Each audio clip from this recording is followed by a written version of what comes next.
Good morning, আমি ঋতু। আমার একটা নতুন ব্লগে তোমাদের সবাইকে স্বাগত জানাই। তাহলে চলো আজকের দিনটা এখান থেকে শুরু করছি। আজকের ভিডিওটা শুরু করছি মায়ের কাজকর্ম দিয়ে। মা সকালবেলা উঠে রান্না তো করেই ফেলেছে, আর দেখো এখানে কাঁচা কুচিও করে ফেলেছে। একটু বেশি করে দেখাচ্ছে, নাহলে এতটাই আমার চোখ মুখ এরকম। ওরে বাপরে,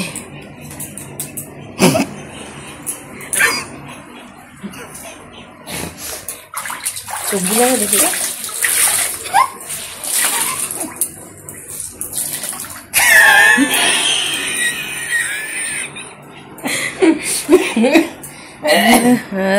ঠিক আছে, হেসে দিয়েছি, ঠিক আছে, বুঝতে পেরেছি।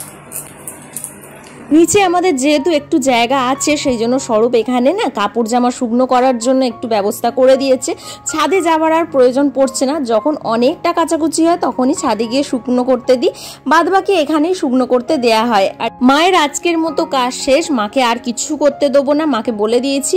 আর এবারে আমি দেখো কাজে হাত দিয়ে দিয়েছি। অনেকক্ষণ ধরে মাকে বলছি জানো তো, যে একটু রেস্ট নিয়ে নাও, অনেকক্ষণ ধরে কাজ করছো, কিন্তু সেটা শোনার নয়, খালি একই কথা বলে যায় যে যতক্ষণ কাজ পড়ে থাকে বসতে ভালো লাগে না। তো যাই হোক, আমি এবার কাজে হাত দিয়ে দিয়েছি, আর মাকে কিছু করতে দেবো না, কারণ অনেকটাই গরম, একভাবে কাজ করলে কষ্ট হবে। আর জানো তো, আমিও একভাবে কাজ করতে পারছি না। শীতকালে যেমন একভাবে কাজ করা যায়, গরমকালে না একভাবে কাজ করতে পারছি না। মাঝে মধ্যে বসে পড়ছি, একটু গল্প করছি, একভাবে কাজ করতে যেন কষ্ট হচ্ছে জানো তো। সেই জন্য অনেকক্ষণ সময়ও লেগে যাচ্ছে কাজটা শেষ করতে। আর এই ঘরটা যে আমার কতবার ঝাড় দিয়ে পরিষ্কার করতে হয় তার ঠিক নেই। তাও দেখো কত নোংরা, মানে যখনই আমি ঝাড় দিই তখনই এরকম নোংরাই বের হয় জানো তো। বুকান যেহেতু আছে, টুকিটাকি জিনিস তো ফেলে, তো সেই জন্য নোংরাটা বেশি হয়।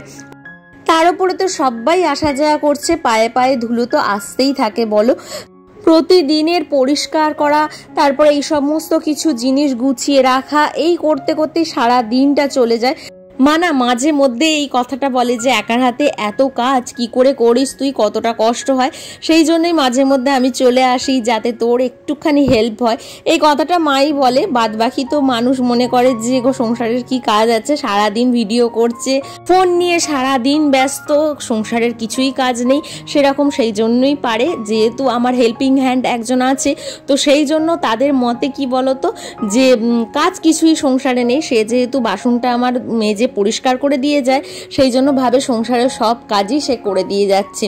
আর আমাকেও এটা মুখের ওপর বলে জানো তো, যে তোমার হাতে অনেক সময় আছে তাই তুমি ভিডিও করতে পারো, আমাদের তো কাজ করতে করতে সময়ই পাই না, ভিডিও কি করব, এরকম অনেকেই বলে থাকে। তো যাই হোক, সব কিছুটাই হচ্ছে নিজের ওপরে, সব কিছুই করা সম্ভব জানো তো, সব দিক দেখাশোনা করেও সব কিছুটা করা সম্ভব। আমার একটা ছোট বাচ্চা আছে, সেটা তো তোমরা সবাই জানো, তাকে সামলে এত কিছু কাজ করেও কিন্তু সব কিছুটাই আমি করছি। ভিডিও করছি বলে যে আমার একটা দিক নোংরা হয়ে আছে বা একটা কাজ আমার পড়ে আছে, সেটা কিন্তু কোনো দিন আমি করি না। এই জন্যই আমি রেগুলার ভিডিও দিতে পারি না। তো যাই হোক, যে যা বলার বলুক, আমি আমার কাজ করে যাচ্ছি। আর এখানটা তো রেগুলার পরিষ্কার করতেই হয়, কারণ এই জায়গাটায় সব সময় হাত ধোয়া হচ্ছে, মুখ ধোয়া হচ্ছে, তো জলের একটা ছিটে তো পড়েই বলো। সেই জন্য দেয়ালগুলো একটা শুকনো কাপড় দিয়ে না আমি মুছে নিই, যাতে দেয়ালগুলোতে কোনো জলের ছিটে না পড়ে। আর একটা জলের ছিটে পড়লে আয়রনের দাগ একটা এসেই যায় জানো তো। সেই জন্য চেষ্টা করি এই জায়গাটাকেও একটু পরিষ্কার রাখার। আর এই জায়গাগুলো যদি না পরিষ্কার থাকে, যখন আমি এই জায়গাগুলোতে আসবো আমার নিজেরই ভালো লাগবে না দাঁড়াতে। তো সেই জন্য চেষ্টা করি জায়গাগুলো একটু পরিষ্কার পরিচ্ছন্ন রাখার। এই সমস্ত টুকিটাকি কাজগুলো থাকে বলেই সংসারের কাজ করতে করতে কখন যে সময় চলে যায় বুঝতে পারি না, কিন্তু বেশ ভালো লাগে। ওই দাঁড়িয়ে দাঁড়িয়ে পর আলোচনা করার থেকে আমার মনে হয় এই সব নিয়ে আমি ব্যস্ত আছি, খুব ভালো আছি। একটা কথা কি জানো তো, নিজেকে যত ব্যস্ত রাখবে তত দেখবে মন খারাপগুলো দূরে চলে গেছে। জীবনে অনেক এমন ঘটনা ঘটে যায় যেগুলো না বারবার হয়তো কোনো কারণের জন্য মনে পড়ে যায়, তখন মনটা খারাপ হয়। আর শুধু শুধু যদি আমি বসে থাকি, তাহলে সেই বিষয়গুলো কিন্তু বেশি করে মনে পড়বে। কে তোমাকে কষ্ট দিয়েছে, কে কি বলেছে না বলেছে। তো সেইটার থেকে আমার মনে হয় এই কাজে ব্যস্ত থাকাটা হচ্ছে খুব ভালো, যে কোনো কিছু মাথার মধ্যে আসবে না, কার পরে কোন কাজটা করতে হবে সেটাই মাথার মধ্যে চলবে। তো দেখো, এবার এদিকটা চলে এসেছি, এদিকটা এসে এই ড্রেসিং টেবিলটা একটু পরিষ্কার করে নেবো। ড্রেসিং টেবিলটা না একটু প্রবলেম হচ্ছে জানো তো, যেহেতু পুরোটা কাঁচের, সেই জন্য কাঁচগুলো না একটু একটু করে খুলে যাচ্ছে। যখন আমি কিনেছিলাম তখন এই কাঁচের ড্রেসিং টেবিলটা খুব উঠেছিল, এটা বেশ অনেক বছর আগেকার জানো তো, প্রায় 10-12 বছর তো হয়েই গেল। তো তখন অতটা বুঝিনি যে এই কাঁচগুলো খুলে খুলে পড়ে যাবে, কিন্তু এখন বুঝতে পারছি যে প্রত্যেকটা কাঁচ না মানে আঠা দেওয়া আছে, তো সেই জন্য আঠাগুলো ছেড়ে যাচ্ছে আর কাঁচগুলো খুলে যাচ্ছে। তো স্বরূপ একটু একটু ঠিক করে দিয়েছে, আবার আজকে দেখছি দুটো কাঁচ খুলে গেছে, তো সেই কাঁচগুলোকে আবার ব্যবস্থা করে ঠিক করে রাখতে হবে। স্বরূপের সময় হলে স্বরূপ আবার ঠিক করে দেবে। এবার দেখো চলে এসেছি ঘর মোছার জন্য, ঘরটা তো মুছতেই হবে। আগে সঙ্গীতা ঘরটা মুছে দিত, কিছুটা হলেও হেল্প হতো না যে তা নয়, অনেকটা আমি কাজ পেতাম হাতে, এক্সট্রা কাজ যেগুলো সংসারের থাকে সেগুলো করতে পারতাম। কিন্তু কি বলতো, সঙ্গীতারও ঠিক মতো টাইম হচ্ছে না, ও সেই বিকাল 5টা 5:30টার সময় করে ওর টাইম হচ্ছে, ও এসে তখন ঘরটা মুছছে। আর সারা দিন এরকম বাসি ঘর পড়ে থাকবে, আর কাজকর্ম করব, আমি পরিষ্কার করব, পুজো করব, সবটাই করব, আর বাসি ঘরে সেটা ভালো লাগে না দেখতে। তো সেই জন্য সঙ্গীতাকে বললাম, ছাড়ো, ঘরটা পুছতে হবে না তোমাকে, তুমি যেমন বাসনটা মেজে দাও সেরকমই মেজে দেবে। বাসন মাজা নিয়ে সেরকম কোনো কিছু প্রবলেম হয় না, জানো তো, যখন ওর সময় হয় তখনই ও আসে। অনেক বছর ধরে আমার সাথেও আছে, তো সেই জন্য না ওকে আমি ছাড়তেও পারি না। তো যাই হোক, দেখো এখানটা মোছা হয়ে গেছে, কমপ্লিট হয়ে গেছে মোছা। এত গরম হচ্ছে, খালি মনে হচ্ছে যেন চানটা করলে আমার শরীরটা ঠিক হবে। আর দেখো চান করেও নিয়েছি বলতে বলতে। প্রতিদিন চান করে এই পাখার নিচে একটুখানি বসি, শরীরটা যেন ঠান্ডা হয়, খুব ভালো লাগে। আর এই গরম পড়া থেকে প্রতি সপ্তাহে 3 বার করে আমি শ্যাম্পু করি, জানো তো, না হলে একদম কিন্তু আমার ভালো লাগে না শ্যাম্পু না করলে। যেহেতু আমার চুলটা অনেকটা বড়, সেই জন্য না মাথা যন্ত্রণা হয়, আর মনে হয় যেন মাথায় না কিছু একটা হয়েছে, আমার ভারী হয়ে আছে। তো শ্যাম্পুটা করলে মাথাটা বেশ হালকা লাগে, শরীরটাও বেশ ভালো লাগে। তো দেখো এখানে চুলটা আঁচড়ে নিচ্ছি, চুলটা আঁচড়ে নিয়ে নিজের একটু যত্ন নেবো। সারাদিন কাজ করার পর নিজের যত্ন নেওয়াটা খুবই দরকার, আর চান করে আসার পর তো নিজের যত্ন একটু নিতেই হবে, বলো।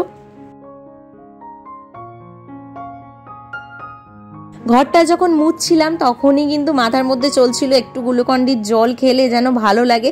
তো যাই হোক, তখন আর খাওয়া হয়নি, তখন তো চান করতে চলে গেছিলাম। আর দেখো এসে একটু গ্লুকন-ডির জল করে নিচ্ছি, এবার মাকেও দিয়ে দেবো আর আমিও খেয়ে নেবো।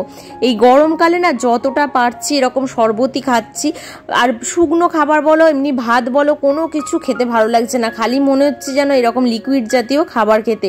তো দেখো এখানে মায়ের সাথে একটু কথা বলছি, আর বুকান এখনও ওঠেনি, বুকানকে ঘুম থেকে তুলতে হবে। এখন বেজে গেছে প্রায় 12:30টার মতো। তবে হ্যাঁ, বুকানকে এখন সকাল সকাল চান করিয়ে দিচ্ছি। এই গরমটা পড়া থেকে যেহেতু সবাই সকালবেলা চান করছে এখন বাড়ির, সেই জন্য কি বলতো, ওরও ইচ্ছা করছে যে চান করে নিতে। জল দেখে ও আর থাকতে পারছে না, ওরও তো গরম হচ্ছে, তো সেই জন্য খালি বলছে আমি চান। সেই জন্য সকালবেলায় ওকে চানটা করিয়ে দিচ্ছি, ও বেশ ভালোভাবে ঘুমোচ্ছে। তো এখন এবার ওকে ডাকবো, ডেকে ওকে তুলবো, খাওয়াতেও হবে, কারণ অনেকটা বেলা হয়ে যাচ্ছে, ওকে ডাকতে অনেকক্ষণ সময় লাগবে। ঘুম থেকে তো সহজে উঠতে চায় না, একটু আদর করে একটু ভালোবেসে ডাকতে হয় তবেই ওঠে। তো এখানে দেখো মায়ের সাথে বসে বসে বেশ অনেকক্ষণ গল্প করছি আর জলটা খাচ্ছি। তো মা থাকলে না গল্পটা আমাদের বেশি হয়, তার মানে কাজ করতে করতে গল্প করছি, শুতে গিয়ে গল্প করছি, ঠিক মতো ঘুমও হয় না, তার মানে দুজনে মিলে গল্প করতে থাকি। আর গল্পেরও যেন শেষ হয় না, কোথা থেকে গল্প চলে আসে তার ঠিক নেই। পুরানো কথা বা নিজেদের জীবনের এখন যেগুলো চলছে সেইগুলো সব কিছু তো সবার সাথে শেয়ার করা যায় না, মায়ের সাথে যেটা শেয়ার করা যায়। আর তোমাকে বোঝার মতো একটাই মানুষ আছে পৃথিবীতে, সেটা হচ্ছে মা আর বাবা, তাছাড়া কেউ নেই, কেউ তোমাকে সেরকমভাবে বুঝবে না। তো যাই হোক, দেখো এখানে বুকানকে তুলে নিয়েছি, ওকে একটু আদর করব। দেখতেই পাচ্ছ ওর ঘুম সহজে ভাঙে না, কত কিছু গান করে ছড়া বলে তারপরেই ওর ঘুম ভাঙায়। তো এই গলাতে আবার গান, বুঝতেই পারছো, বাবান তো এক এক সময় বলে তুমি চুপ করো, তোমার কোনো সুর তাল কিচ্ছু নেই। আর ওকে আমি সেই জন্যই বলি তোর শোনার দরকার নেই, বুকানকে আমি শোনাচ্ছি, বুকান আমার গান শুনতে খুব ভালোবাসে।